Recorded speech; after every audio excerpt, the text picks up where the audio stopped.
Hello friends, কেমন আছো তোমরা সবাই? আশা করি সবাই অনেক ভালো আছো। তোমাদের কাছে নতুন একটি ক্লাস নিয়ে চলে এসেছি। তো আজকে তোমাদের ক্লাস 10-এর অঙ্ক করাবো। তো ক্লাস 10-এর যে কোষে দেখি 14 মানে অংশীদারি কারবারে যে অঙ্কগুলো করাচ্ছিলাম 6 পর্যন্ত অঙ্ক আমি তোমাদের গত ক্লাসে দিয়ে দিয়েছিলাম। আজকে 7 থেকে অঙ্ক শুরু করব। তো চলো শুরু করি। তো দেখো 7-এর অঙ্কটা কি আছে, 2 বছরের মধ্যে টাকা ফেরত দিলে কোনো সুদ দিতে হবে না, এই শর্তে 3 বন্ধু একটি সমবায় ব্যাংক থেকে যথাক্রমে 6,000 টাকা, 8,000 টাকা ও 5,000 টাকা ধার নিয়ে যৌথভাবে 4টি সাইকেল রিক্সা ক্রয় করলেন। 2 বছর পর হিসাব করে দেখা যায় সমস্ত খরচ খরচা বাদ দিয়ে মোট 30,400 টাকা আয় হয়েছে। তারা সেই আয় মূলধনের অনুপাতে ভাগ করে নেওয়ার পর প্রত্যেকে নিজ নিজ ঋণের টাকা ব্যাংকে ফিরিয়ে দেন। এখন কার হাতে কত টাকা থাকবে এবং তাদের হাতে থাকা টাকার অনুপাত কী হবে সেটা হিসাব করি। তাহলে 3 জন বন্ধু আছে, 3 জন বন্ধু 6,000 টাকা, 8,000 টাকা, 5,000 টাকা ধার নিয়েছে, ঠিক আছে। আচ্ছা, এই টাকাটা ধার নেওয়ার পরে 2 বছরের মধ্যে টাকা দিলে ব্যাংকে কোনো শোধ নেয় না, ঠিক আছে। তাহলে 30,400 টাকা মোট আয় হয়েছে। সেই 30,400 টাকা তাদের যে টাকার পরিমাণ দিয়ে তারা শুরু করেছিল ব্যবসাটা, তাহলে সেই টাকার অনুপাতে ভাগ করে নেবে।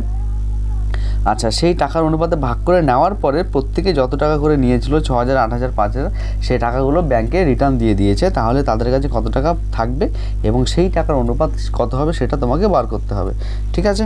তাহলে প্রথমে কি লিখব, 3 বন্ধুর মূলধন যথাক্রমে কি বলেছে 6,000 টাকা, 6,000 টাকা, 8,000 টাকা, 5,000 টাকা। তাহলে দেখো এই 3 বন্ধু এই মূলধনের অনুপাতে টাকা ভাগ করে নেবে। তাহলে লিখব কি মূলধনের কি হবে 6,000 = 8,000, 5,000। তাহলে যেহেতু 3টে শূন্য আছে তাহলে 3টে শূন্য কেটে যাবে, 6, 8 = 5। এদের মধ্যে কাটাকুটি যায় না। তাহলে এটাই হচ্ছে মূলধনের অনুপাত। তাহলে বছরের শেষে কত লাভ হলো লেখো। বছরের শেষে লাভ হলো 30,400 টাকা, ঠিক আছে। তাহলে 30,400 টাকার মধ্যে প্রথম বন্ধুর 6 পরিমাণ ভাগ নেবে, দ্বিতীয় বন্ধু 8 পরিমাণ আর তৃতীয় বন্ধু 5 পরিমাণ। তাহলে সেগুলো বার করব। লিখব কি প্রথম বন্ধু মোট লাভ 30,400 টাকার মধ্যে লাভ্যাংশ পাবে, লাভ্যাংশ হবে, ঠিক আছে। প্রথম বন্ধুর মোট লাভ 30,400 টাকার মধ্যে লাভ্যাংশ হবে সমান সমান কি হবে 30,400 গুণ। তাহলে এখানে ডাইরেক্ট আনুপাতিক ভাগারটা বার করে নিতে হবে। এটা যেহেতু আমরা 10-এর অঙ্ক করছি তা আনুপাতিক ভাগারটা না দেখালেও চলবে। তাহলে দেখো প্রথম বন্ধুর অনুপাত কত 6, আর আনুপাতিক ভাগার কি করে বার করতে হয়, যার অনুপাত সেটা উপরে থাকবে আর টোটাল অনুপাতটা যোগ হয়ে নিচে বসে পড়বে। তাহলে 8 আর 6 যোগ করলে 14, 14 আর 5 19, তাহলে 19 আসলো নিচে। এটা টাকা, ঠিক আছে। এইভাবে আনুপাতিক ভাগার বার করে আমি সরাসরি গুণ করে দেবো মোট লাভের টাকার সাথে। তাহলে আমি এক একটা বন্ধু কত পরিমাণ টাকা পাবো সেটা আমি পেয়ে যাব। তাহলে এটা ভাগ করতে হবে 19 দিয়ে 1 দিয়ে দিলাম। তাহলে 19 কে 19, 6 19 114, বাকি দুটো শূন্য পড়ে থাকবে। এবার 1,600 আর 6 গুণ করলে কত হয় 6 × 96 আর দুটো শূন্য 9,600 টাকা। তাহলে এটা গেল প্রথম বন্ধু টাকার পরিমাণ। একইভাবে লিখব দ্বিতীয় বন্ধু মোট লাভ 30,400 টাকার মধ্যে লাভ্যাংশ পায়। পুরো লাইনটা লিখলাম, আমি গুণটা এখানে করছি। তাহলে কি 30,400 গুণ দ্বিতীয় বন্ধু লাভ্যাংশের অনুপাত কত 8, তাহলে 8 হয়ে যাবে ওপরে আর পুরো টোটাল যোগটা হয়ে যাবে নিচে। আর 19 দিয়ে কাটাকুটি করলে আমরা তো দেখলাম কত পেলাম 1,600, আর এটার সাথে গুণ করলে কত হয় 6 8 48, হাতে 4, 8 1 8, 8 4 12, দুটো শূন্য মানে 12,800 টাকা। এবার বার করব তৃতীয় বন্ধু, একই কথা লিখব। তৃতীয় বন্ধুর লাভ্যাংশ পাবে একইভাবে 30,400 গুণ তৃতীয় বন্ধুর অনুপাত কত 5, 5/19।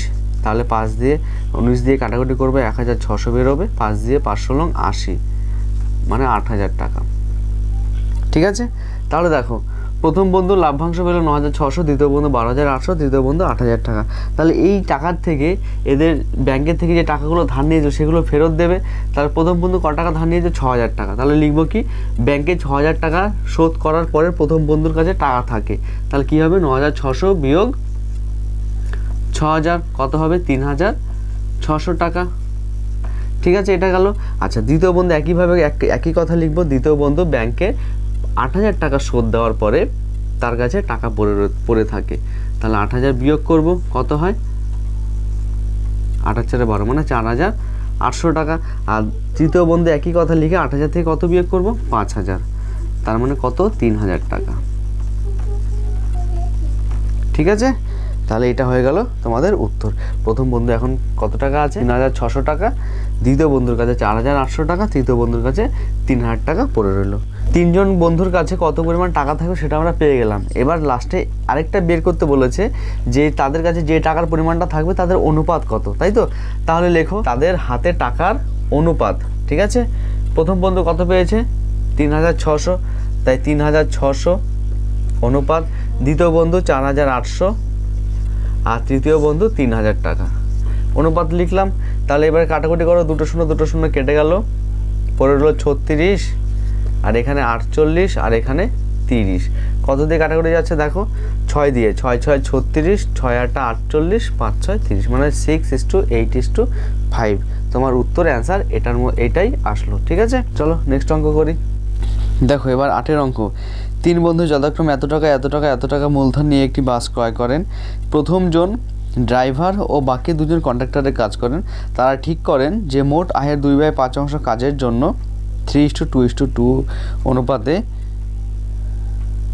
ভাগ করবেন এবং বাকি টাকা মূলধনের অনুপাতে ভাগ করে নেবেন। কোনো এক মাসে 29,600 টাকা আয় হলে কে কত টাকা পাবে হিসাব করি।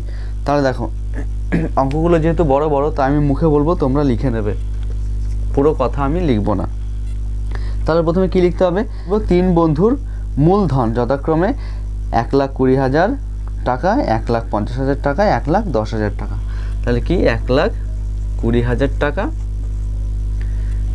1,50,000 টাকা আর 1,10,000 টাকা। ঠিক আছে, তাহলে 3 জন বন্ধুর মূলধন আমি লিখলাম। এবার কি বার করব? 3 জন বন্ধুর মূলধনের অনুপাত। তাহলে বার করে ফেলো একবারই যে 3 জন বন্ধুর মূলধনের অনুপাত। তাহলে সবকটা এখানে অনুপাত হবে, মানে ইস্টু হবে। তাহলে যেহেতু 3টে শূন্য, এখানে 4টে শূন্য আছে, দেখো তাহলে 4টে শূন্য কেটে যাবে। তাহলে কি পড়ে থাকবে? 12:15:10 না 11, তাই তো?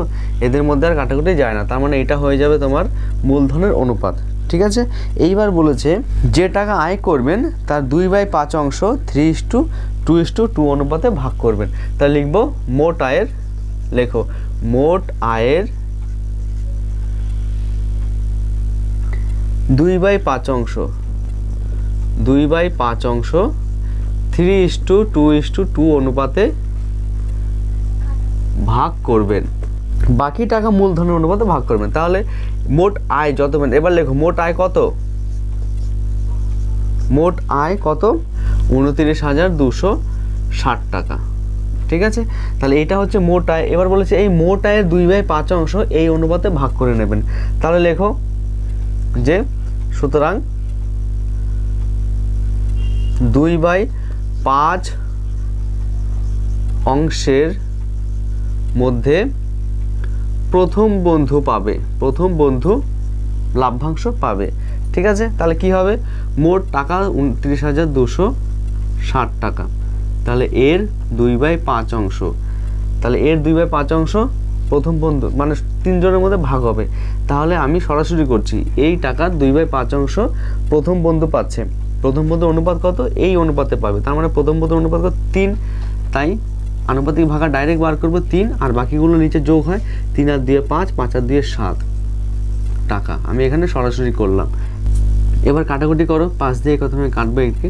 5 5 25, 29 আছে, বিয়োগ করলে 4 হয় 42, 5 8 40, বিয়োগ করলে 2 26, তার মানে 5 5 25, 1 10, মানে 5 2 10। এবার নিঃসন্দেহে 7 দিয়ে কাটবেই। 7 8 56, 57 58, মানে 2 2 আর 5 25, 3 7 21, 21 আর 4 25, 6 7 42। এবার 3 দুগুণে 6 দিয়ে গুণ করব, 6 দিয়ে গুণ করছি 6 6 36, হাতে 3, 3 6 18, 19 20 21, হাতে 2, 6 8 48, 49 50, 5016 টাকা। ঠিক আছে, তাহলে 5016 টাকা প্রথম বন্ধু পেলো। তাহলে একইভাবে লিখবো 2/5 অংশের মধ্যে দ্বিতীয় সেকেন্ড বন্ধু মানে দ্বিতীয় বন্ধু কত টাকা পাবে। একইভাবে দেখো 29,260 গুণ 2/5 গুণ, তাহলে দ্বিতীয় বন্ধুর কত 2 অনুপাত, তাহলে 2/7 হবে। একইভাবে 5 দিয়ে কেটেছিলাম কত হয়েছিল 5 8 5 2, আর 7 দিয়ে কেটেছিলাম কত হয়েছিল 836। তাহলে এটা কত হবে 2 দুগুণে 4 দিয়ে গুণ হবে, এবার উপরে 2 এখানে 2, 2 দুগুণে 4 দিয়ে গুণ হবে, তার মানে 4 6 24, হাতে 2, 3 4 12, 13 14, হাতে 1, 4 32 33, 3344 টাকা।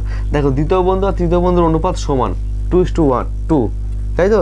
সুতরাং তৃতীয় বন্ধুও লাভ্যাংশ পাবে 2/5 অংশের মধ্যে 3344 টাকা।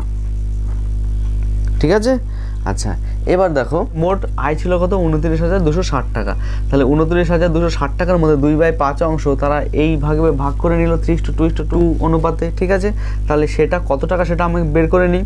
তাহলে লিখবো 29,260 টাকার 2/5 অংশ, 29,260 টাকার 2/5 অংশ।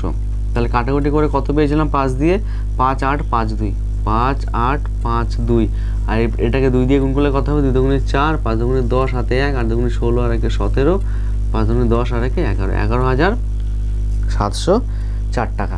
আচ্ছা এই গুণটা আমি প্রথমে এই যে প্রথম বন্ধু দ্বিতীয় বন্ধু তৃতীয় বন্ধু কত টাকা পেয়েছে এগুলো করার আমি এই লাইনেও করতে পারতাম। ঠিক আছে, তাহলে আমার এইখানে গুণগুলো এখানে না করলে হতো, ডাইরেক্ট এইটা 11,704 দিয়ে 3/7, 11,704 দিয়ে 2/7, 11,704 দিয়ে একবারে গুণ করে দিলে হয়ে যেত। যাই হোক, যেহেতু আমি প্রথমে করে নিই পরে বার করে নিলাম, কোনো অসুবিধা নেই। ঠিক আছে, যেভাবে করবে সেভাবেই হবে। তাহলে দেখো এই বাকিগুলো আমরা মুছে দিই। বাকি টাকা ছিল হচ্ছে 29,260 টাকা, ভাগ করে নিয়েছে 11,704 টাকা। তাহলে বাকি টাকা কত পড়ে থাকবে মানে 17,556 টাকা। ঠিক আছে, এই 17,556 টাকা তিনি মূলধনের অনুপাতে ভাগ করে নিয়েছে। কেমন, তাহলে লিখব 17,556 টাকার মধ্যে প্রথম বন্ধু, ঠিক আছে, প্রথম বন্ধু লাভ্যাংশ পায়। তাহলে কী হবে 17,556 গুণ প্রথম বন্ধুর আনুপাতিক কত 12, তাহলে 12 চলে যাবে ওপরে, বাকিগুলো যোগফল চলে আসবে নিচে। কত হয় দেখো 15 আর 16 26, 26 27 28 38 আসলো 38। ঠিক আছে, আচ্ছা এবার কাটাকুটি করবো। দেখো 2 দিয়ে কাটো 19 হলো, 19 দুগুণে 38, তাহলে একে 2 দিয়ে কাটবো কত হয় 8 দুগুণে 16, 7 দুগুণে 14, 7 দুগুণে 14, 8 দুগুণে 16, এবার আসলো 19। তাহলে 19 দিয়ে ভাগ করবে দেখবে কত হয় 462। তাহলে 462কে 12 দিয়ে গুণ করতে হবে, কত হয় 12 দুগুণে 24, হাতে 2, 6 বারং 72, 73 74, হাতে 7, 4 বারং 48, 48 আর 7 কত হয় 56 55, 5,544 টাকা। ঠিক আছে,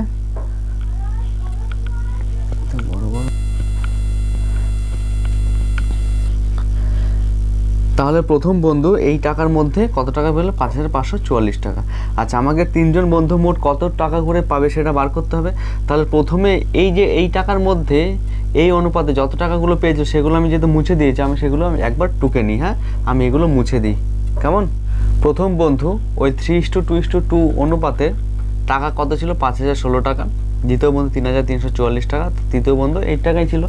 আচ্ছা পরে মূলধনের অনুপাতে প্রথম বন্ধু কত টাকা পেলো 5,544 টাকা, তাহলে আগের টাকার সাথে এই মূলধনের টাকাগুলো যোগ হবে।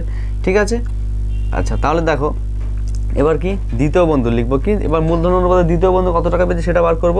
লেখো দ্বিতীয় বন্ধু মূলধনের অনুপাতে টাকা পেয়েছে সমান সমান কি মূলধনের অনুপাত কত, দ্বিতীয় বন্ধুর অনুপাত কত 15, তাই তো। তাহলে 15 আর নিচে হয়ে যাবে কত 38, আর গুণ কত টাকা ছিল 17,556 17,556, তাই তো? তাহলে 38 দিয়ে 17,556কে কাটলে কত হয়েছিল, আমরা কত পেয়েছিলাম? 462। ঠিক আছে, তাহলে এবার 462কে আমি 15 দিয়ে গুণ করব, কত হয়? 15 দুগুণে 30, হাতে 3, 6 15 90 আর 3 93, হাতে 9, 4 15 60, 60 আর 9 69, এত টাকা। তাহলে এই 6,930 টাকাটা দ্বিতীয় বন্ধুর সাথে যোগ হবে, 6,930 টাকা। এবার কি থার্ড বন্ধু, তৃতীয় বন্ধু লিখবো কি? তৃতীয় বন্ধু মূলধনের অনুপাতে লাভ্যাংশ পায় কত? একইভাবে তৃতীয় বন্ধুর অনুপাত কত? 11। তাহলে 11/38 গুণ 17,556 টাকা। তাহলে একইভাবে 38 দিয়ে কাটলে কত হয়? 462, আর 11 দিয়ে গুণ করলে, গুণ করো 11 দুগুণে 22, হাতে 2, 6 গুণ 66, 67, 68, হাতে 6, 4 11 44 আর 6 50, 5,082 টাকা যোগ হবে। ঠিক আছে, তাহলে এবার কি লিখবো? প্রথম বন্ধু মোট লাভ্যাংশ পায়, আগেরটার সাথে এখন এটা যোগ হবে। লেখো প্রথম বন্ধু মোট লাভ্যাংশ পায়, যোগ করলে কত হয়? 5,000 5,000 10,000, আর এখানে 500, 44 আর 16, 44 50 60, মানে 10,560 টাকা। দ্বিতীয় বন্ধু কত পায় দেখো? 4 এর 4, 4 আর 3 এর 7, 9 আর 3 এ 12, হাতে 1, 6 আর 3 এ 9 আর 1 এ 10। তৃতীয় বন্ধু কত পায় দেখো? 4 আর 2 এ 6, 8 আর 4 এ 12, হাতে 1, 3 আর 1 এ 4, 5 আর 3 এ 8, 8,426 টাকা হয়ে গেছে তোমার উত্তর। আশা করি বোঝা গেছে। চলো নেক্সট অঙ্ক করি। দেখো এবার 9 অঙ্কটা কি বলেছে? বছরের প্রথমে প্রদীপ বাবু ও আমিনা বিবি যথাক্রমে এত টাকা ও এত টাকা দিয়ে একটি ব্যবসা শুরু করেন। 5 মাস পর প্রদীপ বাবু আরও 4,000 টাকা মূলধন দেন। বছরের শেষে এত টাকা লাভ হলে কে কত টাকা লাভ্যাংশ পাবেন হিসাব করে দেখি। এটা খুব ইম্পর্টেন্ট একটি কোশ্চেন। দেখো তাহলে কি লিখবো? প্রদীপ বাবু, লেখো প্রদীপ বাবু ব্যবসা শুরু করেন কত টাকা দিয়ে? 24,000 টাকা। তারপরে কি বলেছে? আমিনা বিবি ব্যবসা শুরু করেন, এটা কি হবে? আমিনা বিবি ব্যবসা শুরু করেন কি হবে? 30,000 টাকা, 30,000 টাকা। ঠিক আছে, এবার বলেছে যে 5 মাস পর প্রদীপ বাবু আরও 4,000 টাকা মূলধন দেন। দেখো আমি যে পরিমাণ টাকা দেব সেই পরিমাণ লাভ্যাংশই তো আমি পাবো। আমি যদি বেশি টাকা দিই তাহলে বেশি পরিমাণ লাভ্যাংশ পাবো, কম টাকা যদি দিই তাহলে কম পরিমাণ লাভ্যাংশ পাবো। দেখো এই যে প্রদীপবাবু টাকাটা দিয়েছিলেন এটা কিন্তু বছরে পুরো বছর খাটেনি টাকাটা, ঠিক আছে? কিন্তু আমিনা বিবি যে টাকাটা দিয়েছে 30,000 টাকা, এই 30,000 টাকা কিন্তু পুরো মাসেই, ঠিক আছে, খেটেছে। কিন্তু প্রদীপবাবুরটা কি হয়েছে? বলেছে 5 মাস পরে 4,000 টাকা মূলধন আরও দেন। তাহলে 5 মাস পর, তাহলে প্রদীপবাবুর প্রথম 5 মাস কত টাকা খেটেছে এটা লিখবে না, আমি তোমাদের বোঝাচ্ছি, পরে যখন লিখতে বলবো তখন লিখবো। প্রদীপবাবু প্রথম 5 মাস কত টাকা খেটেছে? 24,000 টাকা, ঠিক আছে? এটা খেটেছে 5 মাস। হ্যাঁ, তার পরের মাসগুলো আরও কত অ্যাড হয়েছে, মানে 5 মাস বাকি রইলো কত? 12 মাসের মধ্যে 7 মাস। তাহলে পরের 7 মাস কেটেছে কত? এই 24,000-এর সাথে 4,000 টাকা আরও অ্যাড হলো, তাই তো? তাহলে দেখো এই 7 মাস কেটেছে এত টাকা, পরের আগের 5 মাস কেটেছে এত টাকা। তাহলে দেখো আমি যেহেতু 5 মাস পরে আমি এই টাকাটা অ্যাড করেছি, তাহলে তো আমার মূলধন আগের অনুপাতটার থেকে একটু বেশি হওয়া উচিত, ঠিক আছে? তাহলে সেই অনুপাতটা কি করে বার করবো সেটা একটু তোমাদের বোঝাই। ব্যাপারটা কি, অংশীদারি কারবার দু ধরনের হয়। কি কি? একটা সরল, একটা মিশ্র। একটা অংশীদারি, সরল অংশীদারি কারবার, একটা মিশ্র অংশীদারি কারবার। সরল অংশীদারি কারবারটা কি? আমার সারা বছরে মানে আমার সমান সময়, মানে আমি যে পরিমাণ মূলধন সমান, মানে আমি মূলধন যত সময়ের জন্য খাটাবো আরেকজনও ঠিক তত সময়ের জন্যই খাটাবে। আমি যদি 1 বছরের জন্য পুরো 30,000 টাকা দিই, আরেকজন বন্ধু 40,000 টাকা দিল, সেও 1 বছরের জন্য সেই মূলধনটা খাটাতে হবে, ঠিক আছে? এটাকে বলা হয় সরল অংশীদারি কারবার, যেন সময়টা দুজনেরই সমান থাকে। মিশ্র অংশীদারি কারবারটা কি? যখন সময়টা পাল্টে যায়, মানে সময়টা সবার ক্ষেত্রে সমান না থাকে। যেমন দেখো এই ক্ষেত্রে হয়েছে, প্রদীপবাবু প্রথম 5 মাস খেটেছে এই টাকায়, পরের 5 মাসের পরে অন্য টাকা খেটেছে, তাহলে সময়টা পাল্টে গেল। এই ক্ষেত্রে এই অংশীদারি কারবারকে বলা হয় মিশ্র অংশীদারি কারবার। এইভাবে তাদের একটি সমতুল্য মূলধন বার করতে হয়। ঠিক আছে, সেটা কি করে বার করব সেটা তোমাদের দেখায়। মনে করো আমিনা বিবি 30,000 টাকা খাটাচ্ছে, 30,000 টাকা দিয়ে একটা ব্যবসা শুরু করলো। তাহলে ইনি এক মাস 30,000 টাকাটা খাটিয়েছে, মনে করো এক্স টাকা পরিমাণ তিনি লাভ করলেন। ঠিক আছে, এই 30,000 টাকায় একটা ব্যবসা শুরু করলো, 1 মাস খাটানোর পরে তিনি এক্স টাকা লাভ করলেন। তাহলে এই 30,000 টাকায় আবার পরের মাসে খাটাবে। ঠিক আছে, তাহলে 2 মাস যদি খাটায় তাহলে তিনি কত টাকা লাভ করবেন? 2x টাকা লাভ করবে। আচ্ছা দেখো এটা কেন পাল্টাচ্ছে না, কেন পাল্টাচ্ছে? মনে করো আর তুমি একটা দোকান খুলেছো, জামা কাপড়ের দোকান খুলেছো, 30,000 টাকা একটা জিনিস কিনলে, তাহলে 30,000 টাকা জামা তো আমি কিনে ফেললাম, তাহলে প্রথম মাসে 30,000 টাকা আমি বিক্রি করে দিয়েছি, তাহলে 30,000 টাকা আমি রিটার্ন পেয়েছি। আমি মোট মনে করো 30,000 টাকাতে জিনিস কিনেছি, আমি মনে করো সেটা লাভ করলাম 40,000 টাকা, তাহলে আমি তো 30,000 টাকা সমেতই টাকাটা পেলাম। ঠিক আছে, সেই 10,000 টাকা লাভটা রেখে মনে করো আবার 30,000 টাকা আমি খাটিয়েছি, এইভাবে 30,000 টাকা মাসে মাসে আমি খাটাচ্ছি। ঠিক আছে, তাহলে ওই 30,000 টাকা আমি যদি দ্বিতীয় মাসে খাটাই তাহলে এই লাভের পরিমাণটা 2x হয়ে যাবে। আমি যদি এই 30,000 টাকায় 3 মাসে খাটাই তাহলে 3 মাসের লাভ কত হচ্ছে? 3x টাকা। তাহলে এইভাবে যদি আমি এই 30,000 টাকাটা 12 মাসে খাটাই, তাহলে আমার লাভের পরিমাণ কত হবে? 12x টাকা। দেখো আমি যদি 30,000 টাকা 12 মাসে পরপর খাটাই তাহলে আমি মোট লাভ পাচ্ছি 12x টাকা। ঠিক আছে, কিন্তু মনে করো আমি এই 30,000 টাকা 12 মাসে, এই যে 12 মাসের যে লাভটা পেলাম, এই 12 মাসের লাভটা আমি একবারে মানে 1 মাসে বের করতে চাই, তাহলে সেই ক্ষেত্রে কি হবে? আমি 12 মাসে যে পরিমাণ টাকাটা লাভ করেছি সেই পরিমাণ টাকাটা আমি 1 মাসে লাভ করব। তাহলে 1 মাসে তো আমি 30,000 টাকা দিয়েছি, 30,000 টাকায় শুধুমাত্র x টাকা লাভ করতে পারি, কিন্তু আমি এখানে লাভ করছি 12x টাকা। 12x টাকা যে আমি লাভ করেছি, আমার প্রতি মাসে 30,000 টাকা করে দিতে হয়েছে, তো 12 মাসে আমার 30,000 টাকা করে দিতে হয়েছে, তাহলে সেই টাকাটা আমি তারপরে লাভ করেছি, কিন্তু এই 12x টাকা আমি 1 মাসে তুলব। তাহলে 1 মাসে যদি তুলতে হয় তাহলে আমি যে মূলধনটা 30,000 টাকা করে আমি মাসে মাসে দিয়েছি, সেই 12 মাসটা মানে 30,000 টাকা আমি কত করে 12 মাসে দিয়েছি, তাহলে এই 12 মাসে যে টোটাল টাকাটা দিয়েছি সেটা আমার একবারে দিতে হবে। তাহলে যেটা আমি বছরের টোটাল এই টাকাটা দিয়েছি সেই টাকাটা যদি আমি 1 মাসে দিতে পারি তবেই তো আমি 1 মাসে এই লাভটা তুলতে পারবো, তাই তো? এইটাকে বলা হয় সমতুল্য মূলধন। ঠিক আছে, তাহলে কি আমি যদি কি লিখবো? 30,000 টাকা সারা বছর খাটিয়ে যে লাভ পাই সেই লাভ আমি 1 মাসে পেতে হলে আমাকে মূলধন দিতে হবে। তাহলে কি দিতে হবে? এই পরিমাণ টাকাটা দিতে হবে। 1 মাসে দিই 30,000 টাকা, আমি এই 30,000 টাকা 12 মাসেরটা 1 মাসে খাটাবো, তাহলে আমাকে এইভাবে টাকাটা মানে 12 গুণ টাকা পরিমাণ দিতে হবে, তাহলে তো আমি 12 মাসের লাভটা 1 মাসে তুলতে পারবো। ঠিক আছে, আশা করি বোঝা গেছে। এবার অঙ্কটা করি, চলো। কি লিখবো? প্রদীপ বাবু 24,000 টাকা মূলধন 5 মাস ও কত টাকা দিয়েছে? আরও 4,000 টাকা অ্যাড করেছে। ও কি তার মানে 4,000 টাকা অ্যাড করলো, তো 4,000 যোগ করতে হবে, কত সেটা? 28,000 টাকা মূলধন খেটেছে। কত? 5 মাস খেটেছে 24,000 টাকা, আর বাকি 5 মাস পরে তিনি 4,000 টাকা অ্যাড করেছে, তাহলে বাকি যে 7 মাস সে 7 মাস খেটেছে কত? 8,000 টাকা, 28,000 টাকা, তাই 28,000 টাকা মূলধন খেটেছে 7 মাস। ঠিক আছে, এবার কি লিখবো? সুতরাং 1 মাস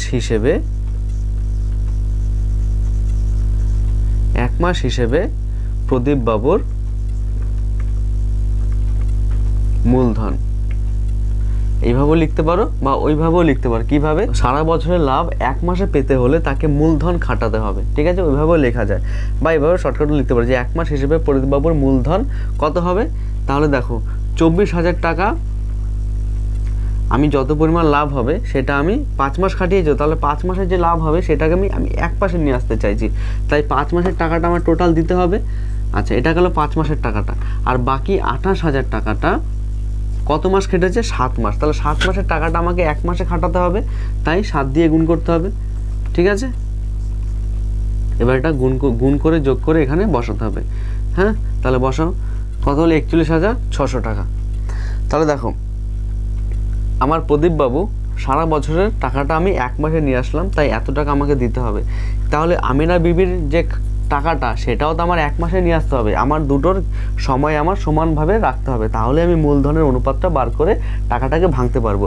তাহলে একইভাবে আমিনা বিবির ব্যবসায় যে টাকাটা দিয়েছিল সেটা 12 মাস কেটেছে, 12 মাসের টাকাটা আমি একবারে এক মাসে নিয়ে আসতে চাই। ঠিক আছে, তাহলে একইভাবে লিখবো আমিনা বিবির এক মাস হিসেবে মূলধন। তাহলে কী হবে, আমিনা বিবির টাকা ছিল 30,000 টাকা, গুণ 12 হবে। ঠিক আছে, এটা সরাসরি 12 দিয়ে গুণ হয়ে যাবে, মানে আমার দুজনেরই টাকা এক মাসে আনতে হবে, একজনের টানলে হবে না। অন্যটা আমার 5 মাস খাটুক বা 12 মাস খাটুক কোনো ব্যাপার না, কিন্তু যারটা হাফ ভেঙে গেল তারটাকে আনতে তো হবেই, বাকিরটাকেও এক মাসে মূলধন আনতে হবে। তাহলে কি হয়, 3 বারং 36, 4টে শূন্য, এত টাকা, তার মানে 3,60,000 টাকা। ঠিক আছে, তাহলে প্রদীপবাবুর মূলধন এক মাসে পেয়ে গেলাম 4,16,000 টাকা, আর আমিনা বিবির মূলধন পেয়ে গেলাম 3,60,000 টাকা। ঠিক আছে, তাহলে এদের এবার মূলধনের অনুপাত বার করতে হবে। মূলধনের অনুপাত থেকে যে টাকা পেলো লাভ্যাংশ সেটা থেকে তোমার বার করতে হবে। ঠিক আছে, চলো করি। তাহলে এবার কি লিখব, প্রদীপবাবু ও আমিনা বিবির মূলধনের অনুপাত কি হবে। প্রথম জনে কি ছিল, 31,600, 3,16,000 টাকা। প্রদীপবাবু ছিল 3,16,000 টাকা, আর আমিনা বিবির ছিল কত, 3,60,000 টাকা, 3,60,000 টাকা।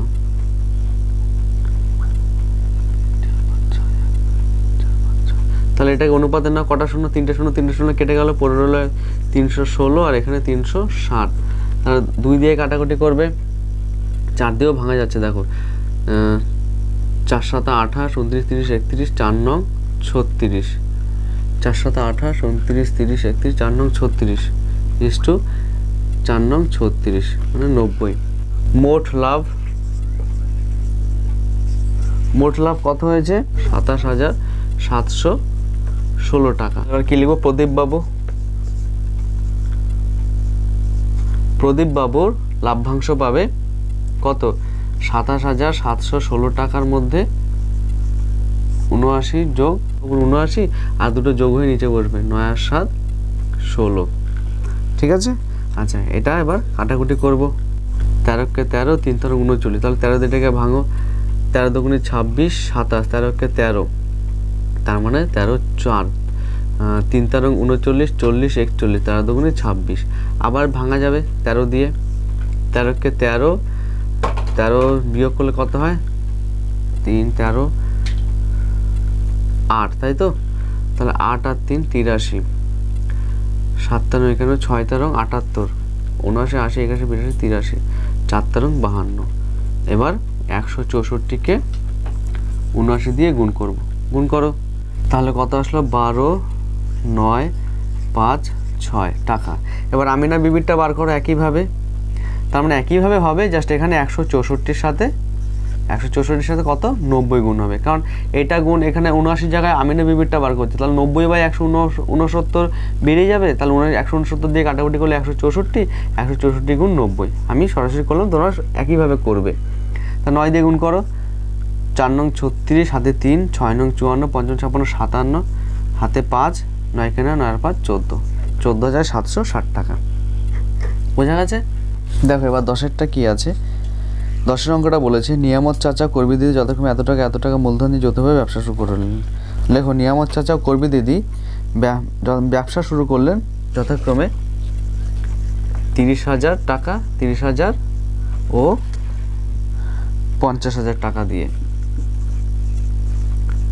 50,000 টাকা দিয়ে। ঠিক আছে, আচ্ছা এবার বলেছে 6 মাস পরে নিয়ামত চাচা আরও 40,000 টাকা লগ্নি করলেন, মানে আরও 40,000 টাকা দিলেন। তা 6 মাস পরে, ঠিক আছে, তাহলে প্রথম 6 মাস তার কত টাকা খেটেছে, 30,000 টাকায় খেটেছে, পরে 6 মাস খেটেছে আরও 40,000 টাকা এক্সট্রা দিলেন, তাই তো। লেখো, নিয়ামত চাচা 6 মাস, প্রথম 6 মাস মূলধন খেটেছে নিয়ামত চাচার, হ্যাঁ, প্রথম 6 মাস মূলধন খেটেছে কত, 30,000 টাকা, 30,000 টাকা, এবং বাকি 6 মাস মূলধন কেটেছে কত, 30,000 টাকার সাথে 40,000 টাকা যোগ হবে, কত হয় 70,000 টাকা, 70,000 টাকা, ঠিক আছে। আচ্ছা, এবার এটা কি লিখবো, সারা বছরের লাভ এক মাসে পেতে হলে তার মূলধন এক মাসে হবে, কি লিখবো তাহলে, সারা বছরের লাভ এক মাসে পেতে হলে তার মূলধন এক মাসে খাটাতে হবে। কতটা খাটাতে হবে, প্রথম 6 মাস খেটেছে 30,000, তাই 30,000 গুণ 6 যোগ পরে 6 মাস খেটেছে 70,000, তাহলে এটা যোগ গুণ করে যোগ করতে হবে, 3 6 18 আর বাকি 1 2 3 4 4টে শূন্য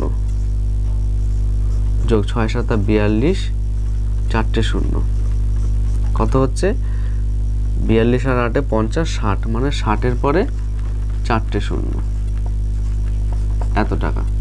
তাহলে একইভাবে লিখবো, করবি দিদির প্রথম 6 মাস খাটে 50,000 টাকা আর বাকি 6 মাস খাটে কত 50,000 থেকে 10,000 টাকা তুলে নিল, তাহলে কত 40,000 টাকা পড়ে রইলো, 40,000 টাকা পড়ে রইলো।